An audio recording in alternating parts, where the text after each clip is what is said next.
The Lord be with you. And with your spirit. A reading from the Holy Gospel according to St. Luke.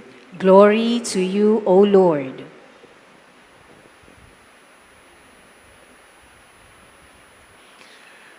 The shepherd went in haste to Bethlehem and found Mary and Joseph and the infant lying in the manger. When they saw this, they made known the message that had been told them about this child. All who heard it were amazed by what had been told them by the shepherds. And Mary kept all these things, reflecting on them in her heart. Then the shepherds returned, glorifying and praising God for all they had heard and seen, just as it had been told to them.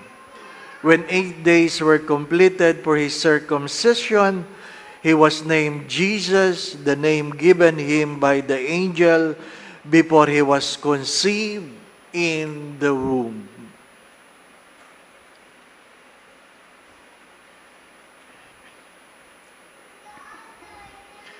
Brothers and sisters, the Gospel of the Lord. Praise to you, Lord Jesus Christ.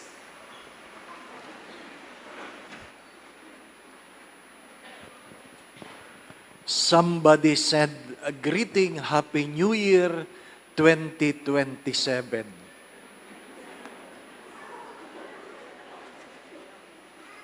And at the bottom, he said, naubusan kami ng number 6. Kaya 7 na lang ang nilagay. Ano po? Advance. Ano po? Pero magandang pagnilayan yon. Magandang pagnilayan. Number 1, the digits in the year will remain a number, changing year by year, if there is nothing better in our lives. Kung walang pagbabago ang ating mga buhay, walang pag-unlad, kahit anong palit ng taon, numero lang yon. Ang mahalaga, sa pagpapalit ng taon, merong pag-unlad ng buhay. Ikalawa, palaging may problema. Dalawa lang ang pwede diyan.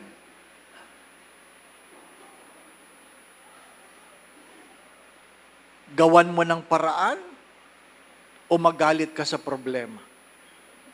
Dalawa lang yan. Mga minamahal na mga kapatid, ang umuunlad sa buhay ay ang mga taong gumagawa ng paraan sa panahon ng problema. Sabi nga ng matatanda, pag may nawawala, gamitin ang mata, hindi ang bunganga. Di po ba, ano? Ibig sabihin, gumawa ng paraan. Hindi reklamo ng reklamo. Di po ba, ano? Mahalaga yun. Pangatlo, ang ating kaligtasan at ang pagkakatawang tao ng Diyos ay pamamaraan ng Diyos. Gumawa siya ng pamaraan. Gumawa siya ng paraan. Naglagay siya ng mga hari, naglagay siya ng mga propeta, hindi naging matagumpay, kaya siya mismo ang gumawa ng paraan na siyang magliligtas. At ang pamamaraan na hindi lubos ang maisip ng tao ay ang Diyos na nagkatawang tao. Sabi nga ni San Agustin, sa isang halimbawa, napakahirap daw turuan ng baboy kung paano ang dapat gawin. Kaya, ang anak ay nagkatawang baboy para maintindihan ng baboy ang kanyang gustong sabihin. In the other stories, ang ginamit ni St. Augustine ay, tayo ay mga uod lamang, ngunit sa gitna ng ating kadustahan, iniwan ng Diyos ang kanyang pagka-Diyos at niyapos ang ating pagiging uod para maintindihan natin ang kanyang pamamaraan. Inuulit ko, kahit ang Diyos gumagawa ng paraan. Ito ang hamon. Ito ang hamon. Ang malaking hamon ay, bakit yung mga nagnanakaw ang galing gumawa ng paraan? Di po ba? Yung mga nangungodi ko noon, yung iba sa inyo, di po ba, no? Ang galing niyong gumawa ng pamamaraan. Isusulat nyo sa laylayan ng inyong polo, sa palda, sa medyas, di ba? Ginawa nyo yan. Ha? Kanya-kanyang pamamaraan.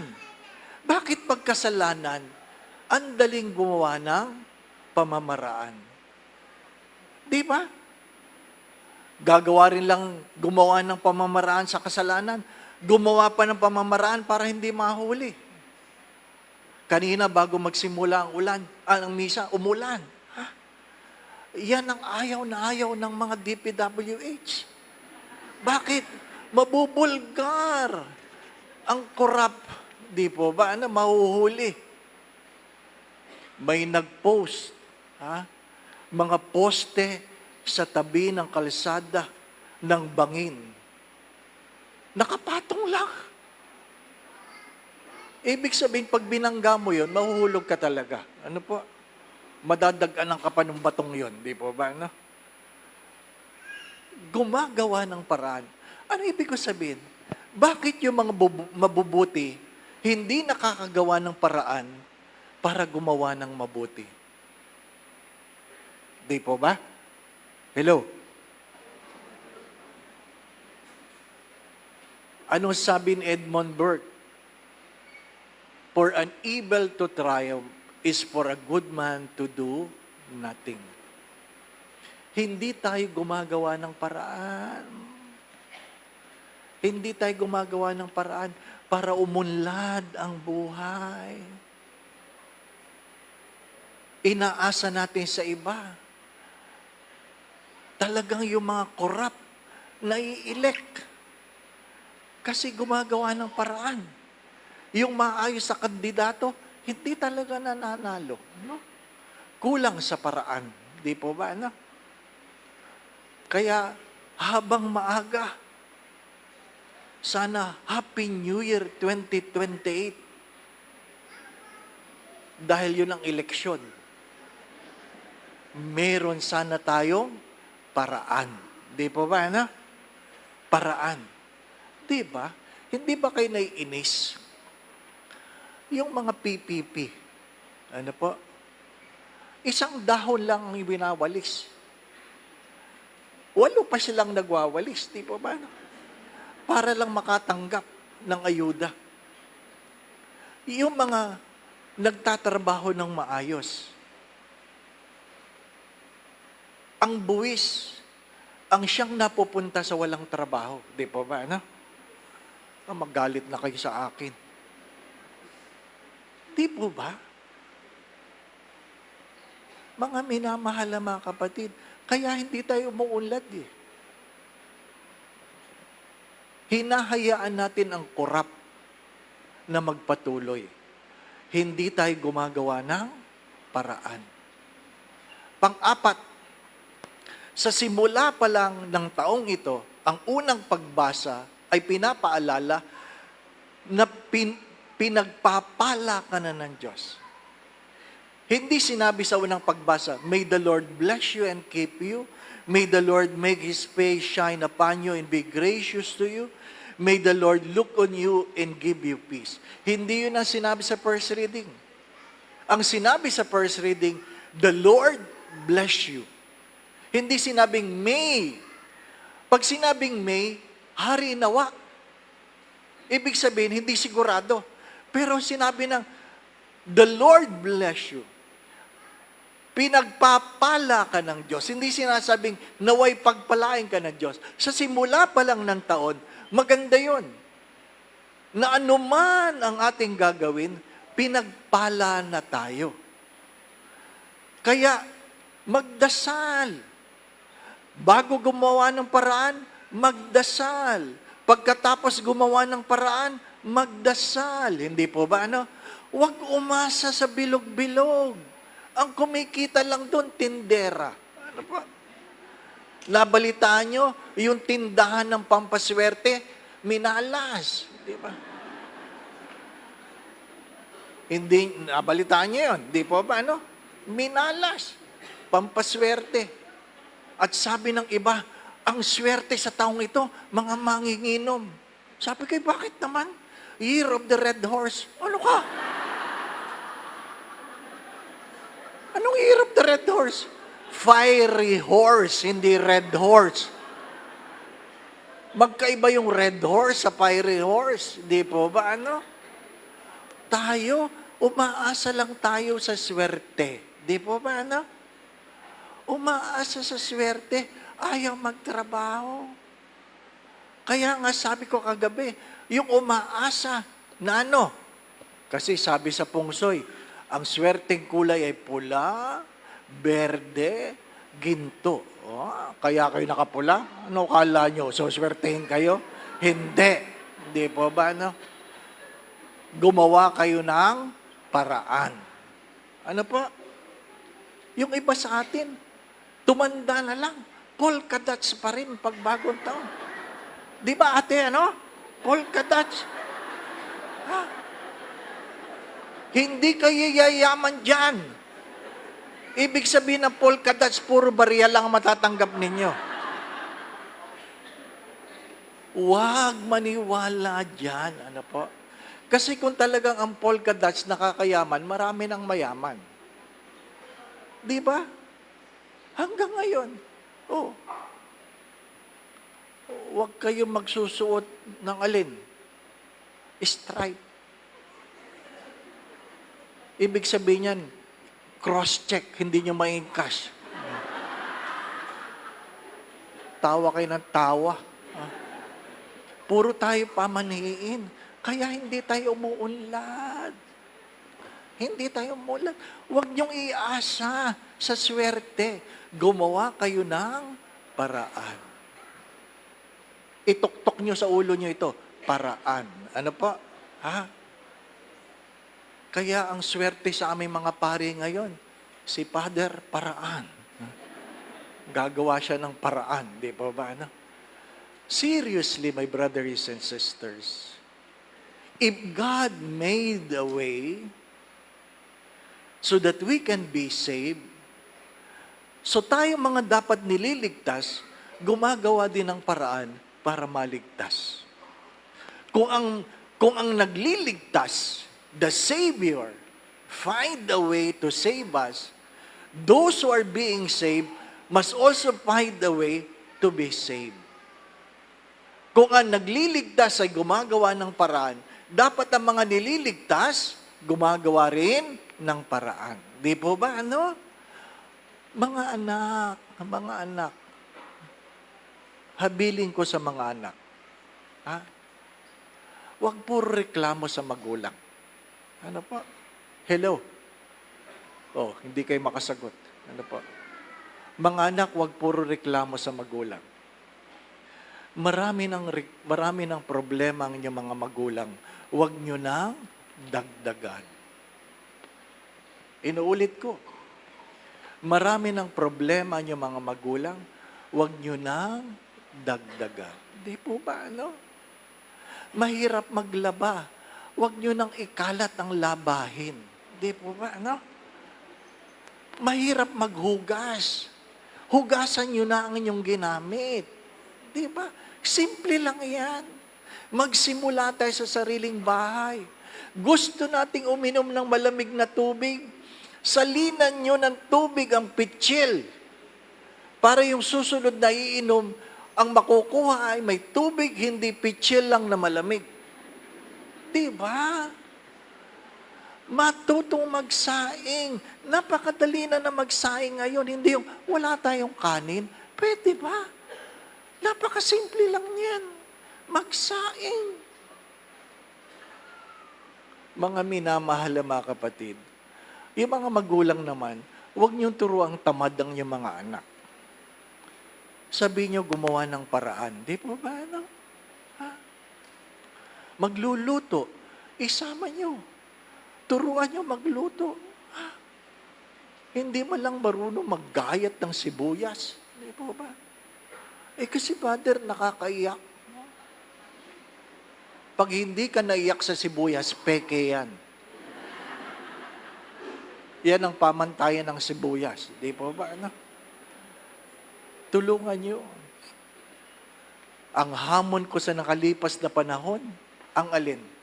Ilan sa mga bata ang marunong pang magbukas ng dilata? Hello? Subukan nyo pag-uwi. Sabihin nyo sa mga anak nyo, marami dyan hindi marunong magbukas ng dilata. Kaya hindi yan mabubuhay pag kayo'y nawala. Ang takbo niya sa Jollibee. Ano po? Yan yung mga taong pag pinag-drawing mo ng manok, hita lang. Totoo. Sa school, pinag-drawing ng mga manok ang mga bata. Draw chicken. Legs lang, legs. Kasi yun lang ang nakikita. Hindi na tayo nag-aaral. Hindi na tayo gumagawa ng paraan. Gusto tanong ng tanong. Tanong ng tanong. May misa ba si Father Dave? Ano ba naman yan nakakapagod? Anong oras? Pwede mo nang i-check, di po ba? Ano? Nasanay na lang, di po ba? Ano? Kasi sigurista, di po ba? Ano? Walang pinagkaiba yan sa mga gustong pumunta sa Quiapo. Quiapo, Quiapo, Quiapo, Quiapo. Tapos lalapit doon sa sumisigaw, Quiapo, Quiapo.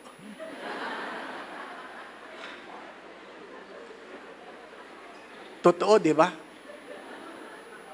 Kaya hindi tayo umuunlad. Huwag palitan ang numero. Palitan ang pananaw. Paano papalitan ang pananaw? Gumawa ng paraan. Simple lang ang homily ni Father. Paraan. Di po ba, ano? Pag kulang ang pera, gumawa ng paraan. Huwag mangurakot. Di po ba, ano? Ha? Mga minamahal na mga kapatid, huwag niyong kakalimutan ito. Bago pa natin gawin ang paraan, pinagpala na tayo ng Diyos. The Lord bless you and keep you. The Lord make His face shine upon you and be gracious to you. The Lord look upon you and give you peace. Amen. Meron po kaming pamangkin, special child. Ano po? Special child. Nung nalaman ng kanyang ina na may autism ang aming pamangkin, almost every night she would cry. She would cry and ask the Lord, why? Why? Ano po? Why? But later on, we have to have a new perspective. Kailangan baguhin namin ang pananaw. Ng autism is not a sickness, they are just simply different. Autism is not a sickness, they are simply different. Ano pa? So pag natanggap nyo na hindi yan sakit, hindi ka naghahanap ng lunas. Pag sinabing different, kailangan lang baguhin ang pakikitungo. Ano pa? Binata na ngayon. I think 19 years old. Kinakausap namin siyang normal. Ngayon, marunong na siyang magluto. Oo. Minsan pinopost niya, nagluto siya ng hamburger. Ano po? Sabi ko sa nanay niya, mabubuhay na yan. Ano po? Ano ibig ko sabihin? Hindi mo tinakasan ng problema. Gumawa ka ng paraan. Mahalaga yun. Ano po? Pag may problema kayo, gawan nyo ng paraan. Hindi yung lakad kayo ng lakad. Makakarating kang Pangasinan. Ano po? Kalalakad. Ano po? Mabuti may makakakilala sa inyo. Ano po? Again, brothers and sisters, the digits in the year will remain a number if we will not become a better person. Second, we have a problem. Gawan ang paraan. Ikatlo, bakit yung masasama magaling sa paraan? Tayo mga mabubuti, kulang sa paraan. Pang-apat, wag na wag niyo itong kakalimutan. Sa simula pa lamang ng taon, pinagpala ka na ng Diyos. Wala ka pang ginagawa. Pinagpala ka na. Kaya manalig ka. Ano po? Manalig ka. Sapagkat ang sino mang gumagawa ng paraan ay ginagabayan kung sila ay nagdadasal. At hindi pwedeng puro dasal na walang paraan. Ba't nakatingala kayo? The Lord be with you. And with your spirit. Bow your heads and pray for God's blessing. Naway patuloy kayong ingatan ng Diyos, ilayo kayo ng Diyos sa lahat ng uri ng kapahamakan. Patuloy kayong pagkaluban ng kalakasan, kalusugan. Kung meron ka mang karamdaman, naway pagkaluban ka ng Diyos ng kagalingan. Naisinawa ng Diyos ang iyong kagalingan. Sa isang salita lang ng Diyos ay gagaling ka. Manalig ka. Nawa kung mayroon kang pinagdadaan ng suliranin o problema, tuwangan ka nawa ng Diyos. Alisin ng Diyos ang iyong mga pagkatakot at pangamba. Dagdagan nawa ng Diyos ang iyong pananalig at pananampalataya sa Kanya. Ikaw, ang iyong pamilya, saan man naroroon, pagharian nawa kay ng Diyos ng pagmamahalan, pagkakaisa, pagkakasundo-sundo, kapayapaan, kasayahan, puspos ng pag-ibig at kasaganahan. Kung anuman ang iyong ninanais, anuman ang iyong mga panalangin, naway maging kalugod-lugod ito sa Diyos. Sa tulong at panalangin mga banal, lalong-lalo na ng mahal na Birhen, gayon din ni San Jose, ang tapat niyang esposo, ang ating patron, Padre Pio ng Petrucina, pagpalaing kanawa ng Diyos, sa ngalan ng Ama at ng Anak at ng Espiritu Santo. Amen. The Mass has been offered. We go in peace to love and serve the Lord. Thanks be to God. Happy New Year! Happy